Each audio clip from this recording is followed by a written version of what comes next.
I cannot believe it, you know?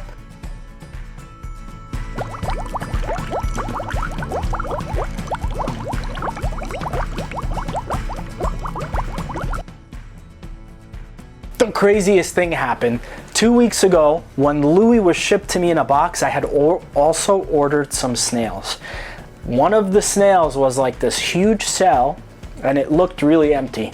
I didn't think anything of it, and I actually just threw it in the sump with the rest of the things and just left it there. A week after that, I was cleaning out the sump, kind of taking an inventory of what food I had in the sump for the octopuses, and I took this shell out, put it on the floor, and was going about my business, and out of the corner of my eye, something was like moving and squirting water at me. I picked it up, and I cannot believe what came out. I'm gonna show you.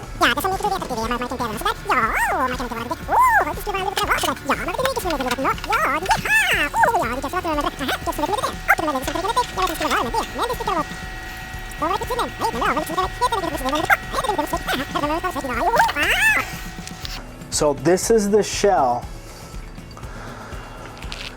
that actually came.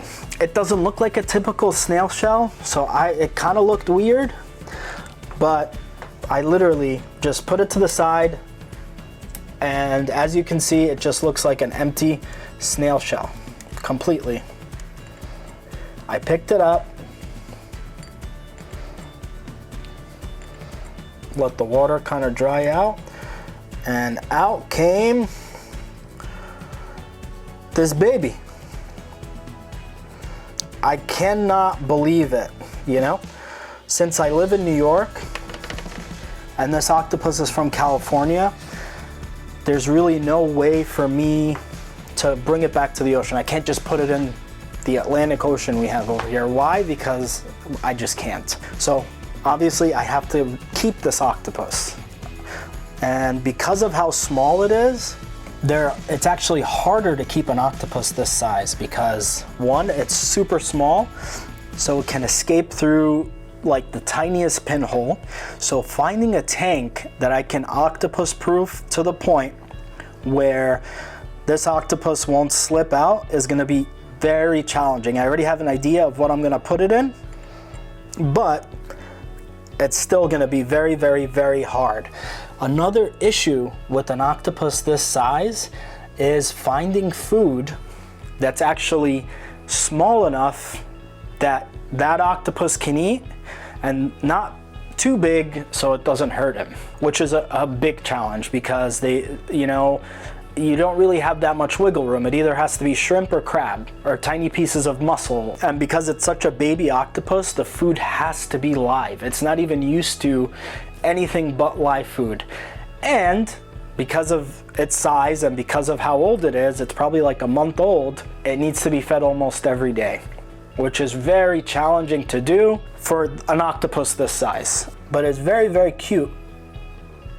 I like it a lot. I kind of have an idea of what I'm gonna put it in. For right now, it's like in a holding tank in my sump.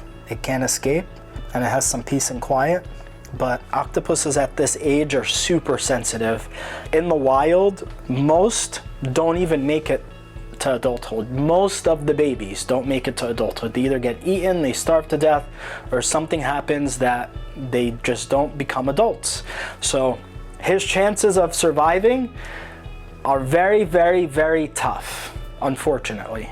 I'm gonna do my best, but most likely, not most likely, but the odds are against us in keeping this octopus alive. He just ate the other day, which is a very good sign because now we know he's not gonna starve to death, and I actually found things that he's able to eat. I'm very happy about that. Another issue with these octopuses is because they're babies, they need to be completely alone, they need to be completely isolated, and they need to be kind of in an area where they're not stressed whatsoever, because this is the make it or break it period for these baby octopuses. So if the octopus is constantly stressed, has a lot of other things going on, it'll die, no question about it. But if we can keep it in a nice low stress environment, it'll survive. you know, that with the food and everything else, it definitely has a good chance of surviving. The last thing about these baby octopuses is when you keep it in a sump, you have to make sure whatever container you keep it in brings in tons of water flow, because that is crucial to them being able to breathe and oxygenate and actually stay alive. Otherwise, again, they won't make it. I already have an idea for a tank, and I'm probably gonna set it up tomorrow, and I'll probably take a video of it. Stay tuned for more footage of Birdie and Louie and the baby octopus. Like, subscribe, and leave me your questions in the comments.